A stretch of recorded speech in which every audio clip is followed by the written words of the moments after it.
Why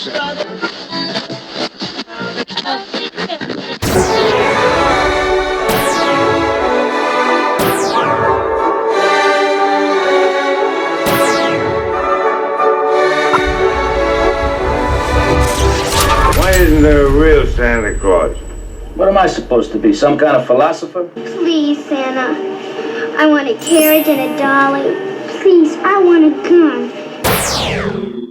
Wish I could do this every year.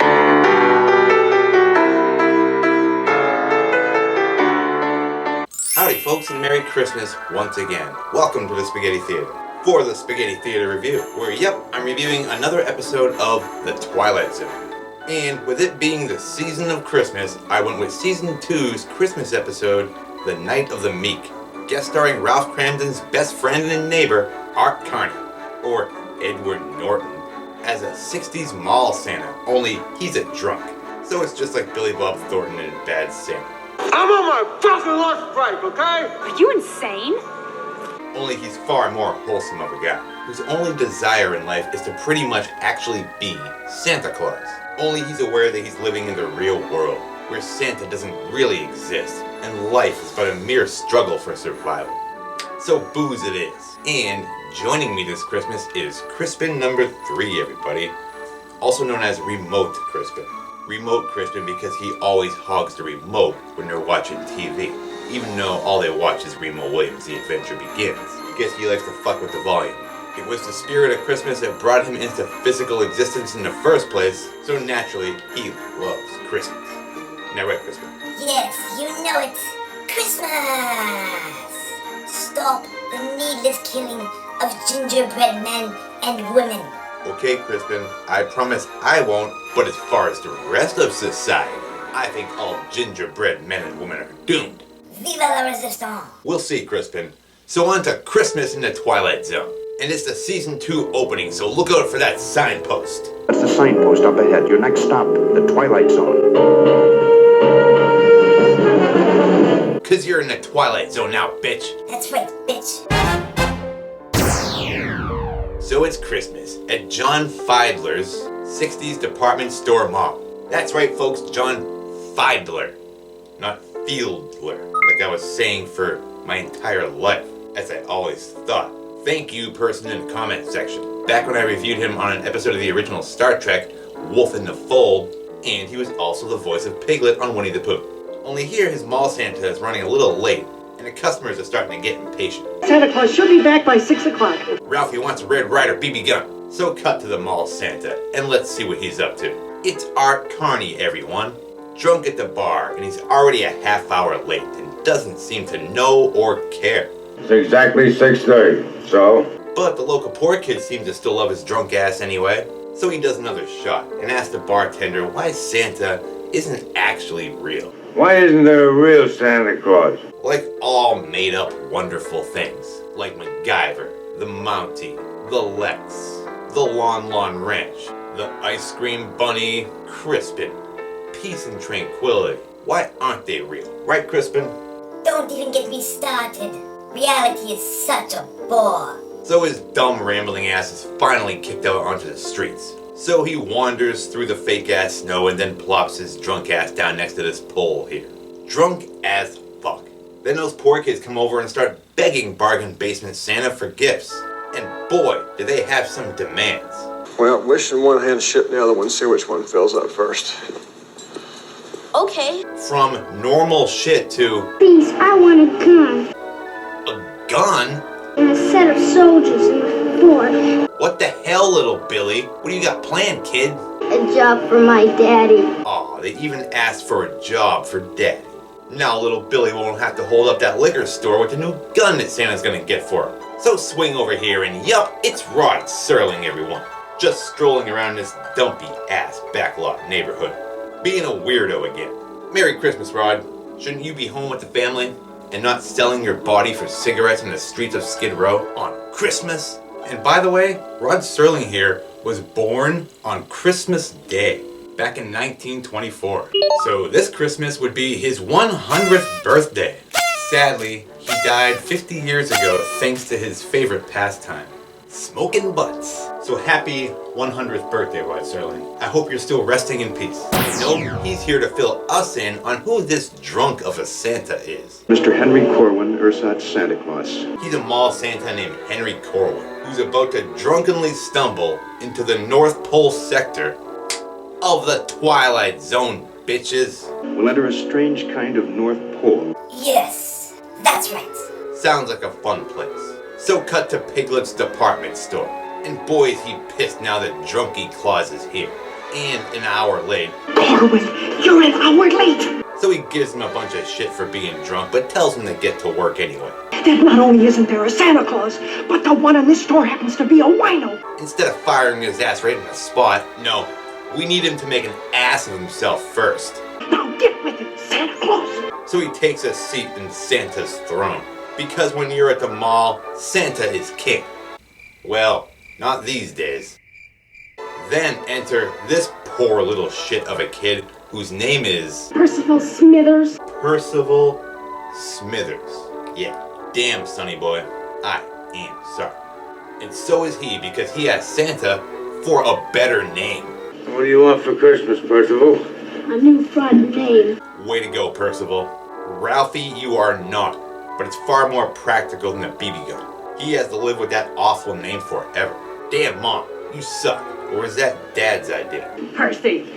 Then Santa loses his balance and takes a drunken McTumble to the floor. So Percival's mother goes right to Piglet to complain. If you think you can make my fucking life any worse, you go right ahead. Be my fucking guest. Take a shot. About hiring this lush as your store Santa.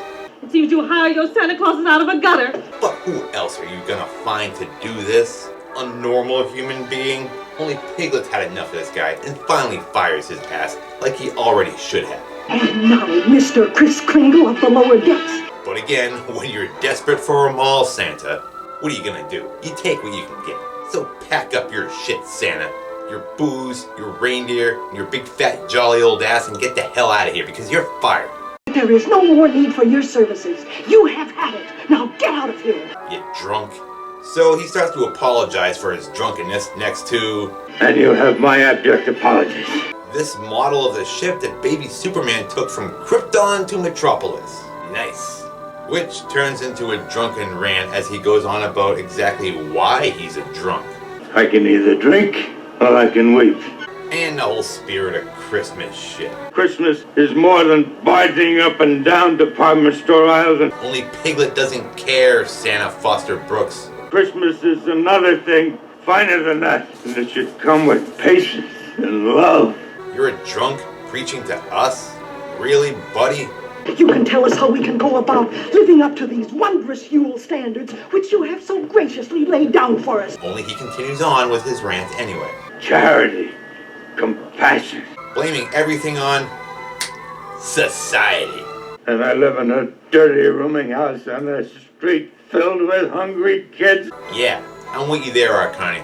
So then a crowd starts to build around him and actually seem to be listening to his drunken blatherings. Even these kids, instead of being more like, what the hell are you blathering on about, buddy? They hang on his every word. Just on one Christmas, I'd like to see the meek inherit the earth. What in God's name are you rambling on about? But it's okay that he's a publicly drunken Santa, since he seems to think that he has a good excuse. That's why I drink, Mr. Dundee. And that's why I weep. So he finally leaves. Well, that nightmare is over. I thought he would never shut up. You can go back to your shopping now, folks. Sorry about that. There are plenty of Piglet stuffies still left in stock. Fuck Winnie the Pooh. So Santa stumbles around his streets again through that fake snow. Even tries for another shot. No, go on, get lost. Get out of here. Get lost, Rummy Claus. Santa's a lush. Then he hears sleigh bells right before wandering into this alley, where he knocks this cat out of the bag. A bag filled with old cans that spill everywhere. Only when he turns around, he discovers that it's transformed into a bag of spilt Christmas gifts. And he doesn't question it at all. He just picks it up, runs out into the streets, and starts offering people Christmas gifts. So cut to this mission, where this old guy interrupts the mission leader's service. What's the idea of coming in here and disrupting the Christmas Eve service? Going on about how he just saw Santa out on the streets handing out gifts. Santa Claus is coming down the street, heading this way, and bringing everybody his heart's desire. And speak of the devil, here he is now, at the mission to do the very same thing. All they have to do is ask Santa for their heart's desire, and boom, he pulls it right out of his magic bag. I fancy a new pipe. You fancy a new pipe? I'll see what I can do for you, Bert. Hey, your new pipe for you. Just say to him, I want a crispin for Christmas, and you got yourself a free crispin. Only the mission lady, being a suspicious bitch, asked him where he got all these gifts anyway. Where did you get all these gifts? Being a local drunk store Santa, it's highly unlikely that he acquired them legally. So he tells her the truth. All I know is I've got a Santa Claus bag here that gives everybody exactly what they want for Christmas. It's a magic bag, and he's taking full advantage of it. And as long as it's putting out, I'm putting in. So eat shit and Merry Christmas, mission leader lady. So she runs off to get a cop to arrest his ass. Wow, lady, I thought you mission ladies were supposed to be understanding people. Edith Keeler, you are not. There's a cut in the back room. They won't find you there. Come on. You're not even that lady from Quantum Leap's A Christmas Carol, Laura Downey. Pearson is right when he says that you shouldn't tear down the mission. As he goes on another drunken rant. Intoxicated with the spirit of the Yule, drunk with the spirit of the Yule, intoxicated with the magic and wonder that is Christmas Eve. So then the cop asks to see a receipt on all that shit that he's been handing out. You got a receipt for this stuff? Only we know there's no receipt, you asshole. So he hauls Santa's ass into the station for further investigation. And just sensing this would happen, Piglet's already at the police station, all ready to help lock this drunk Santa up forever. Since they assume that he probably stole all those gifts that he was handing out from Piglet's department store. And Piglet wants to throw the book at him. And how nice it will be to see my wistful St. Nicholas going up the river. He hates Santa the alcoholic that much. You suppose he can get as much as 10 years? Why isn't there a real Santa Claus? Just put him in the electric chair. Psst. He's John Ritter and Bernie Mac combined. Only when they start to empty the remaining gifts from the bag, they've turned back into old cans again. Take that, Piglet. And that cat's out of the bag again, too. So there goes the evidence. But the cop swears he saw him doing it. Whatever they was wanting, Colwyn was supplying. And he doesn't deny doing it either. Oh, I admit it. Only no evidence. So take your cans and get out of here, you booze hound. Yes, well, my advice to you, Colwyn, is to clean up this mess and get out of here. So Piglet's now pissed at this cop for being such a dumb idiot. To distinguish between a bag full of garbage and an inventory of expensive stolen gifts. Who, by the way, also believes in the supernatural without question. It's like Colwyn says, we're dealing with the supernatural here. So Piglet tests his magic bag theory and asks Santa for a bottle of cherry brandy, 1903. I fancy a bottle of cherry brandy, vintage 1903. Which he does right before bailing the hell out of it. Merry Christmas to both of you. To get trashed, I assume. Why isn't there a real Santa Claus? And Piglet's gift is even written out personally to him. From Santa. Merry Christmas, Piglet. Lighten up, you uptight Jack the Ripper a-hole. Love, Drunky Claus, whose mind has now officially been blown. In your face, Piglet, you judgmental asshole, you. So cut to Santa, now out on the streets, handing out gifts to any kid that comes up to him, until the entire bag is empty. As long as that kid got his gun, I'm happy. Please, I want a gun.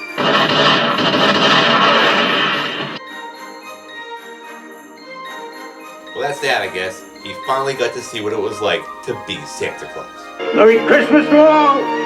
So then that old guy from earlier sits down beside him and points out that he never actually got any gift for himself. Nothing for you, nothing for yourself, not a thing. Nothing material anyway, like that pipe you got there, oldie. That's when he points out that all he ever really wanted was to be Santa Claus. And he sort of was.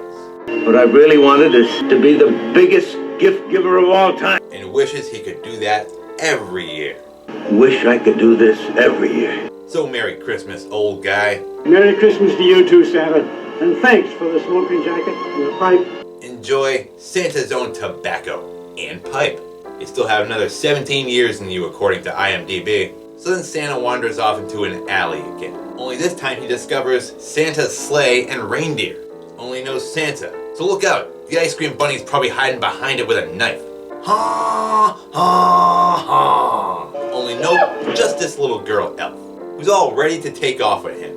This random, drunk Santa who wandered into the alley. And yep, this is real alright, and he's Santa now apparently. We've got a year of hard work ahead of us to get ready for next Christmas. It was all he ever wanted for Christmas, only it couldn't fit inside that little bag, like Dorothy's hot air balloon. So Santa climbs into his sleigh and starts to take off. So cut back to the police station, where a now drunk as hell Piglet leaves with that cop. This is the most remarkable Christmas Eve I've ever had. Yep, they let him get trashed at the police station.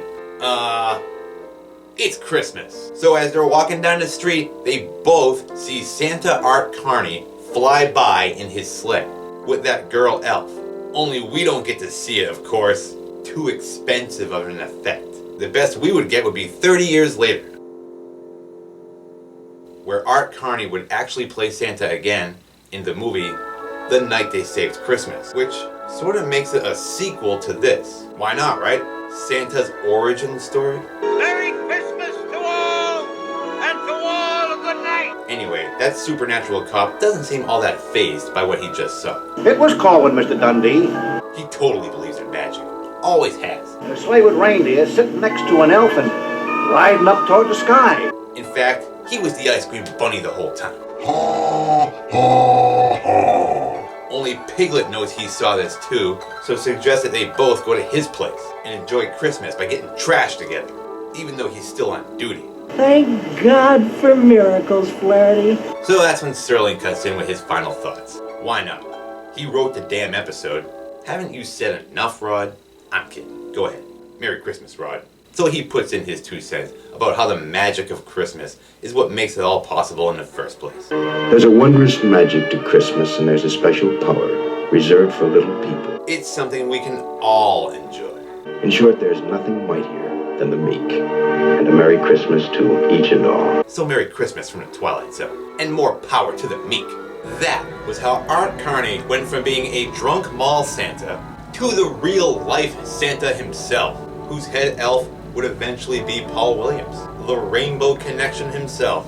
And Art Carney would also be in another Christmas-related special too. Really? And what's that one, Crispin? Art Carney was also in the Star Wars Holiday Special that everyone hated. So it wasn't that special. Oh, right. That shit. He sure was, wasn't he? Oh, Art Carney. Wherever it is a paycheck. Anyway, that was the Twilight Zone's The Night of the Meek, which leads me into my final thoughts on this Twilight Zone Christmas episode. This was one of the few Season 2 episodes that was filmed on videotape to save on cost, which took away from the picture quality as one can see when comparing it to the episodes filmed on film. But either way, it's still a solid enough Twilight Zone episode. In my opinion, anyway. And Art Carney plays a good drunk Santa Claus with a heart of gold. Just like Piglet played a good whiny, unforgiving weasel. So Santa's real now, I guess. All thanks to Art Carney simply wanting to be him. I wish it did work that way. With things like that anyway, then all sorts of things would be real. Like Crispin here. Are you saying I'm not real? Of course not, Crispin. Of course not. Stop looking at me like that. You're always too happy.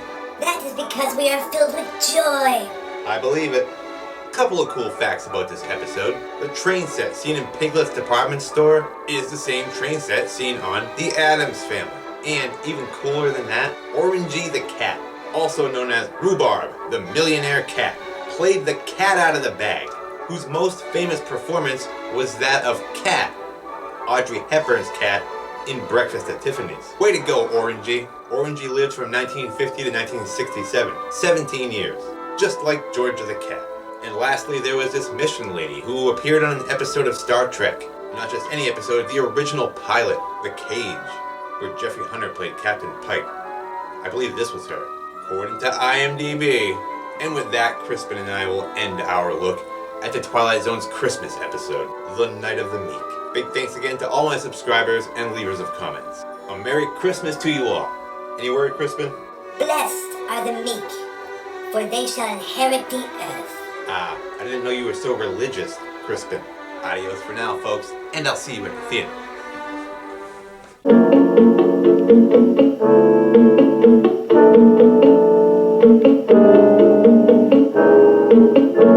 Well, wish in one hand, shit in the other one. See which one fills up first.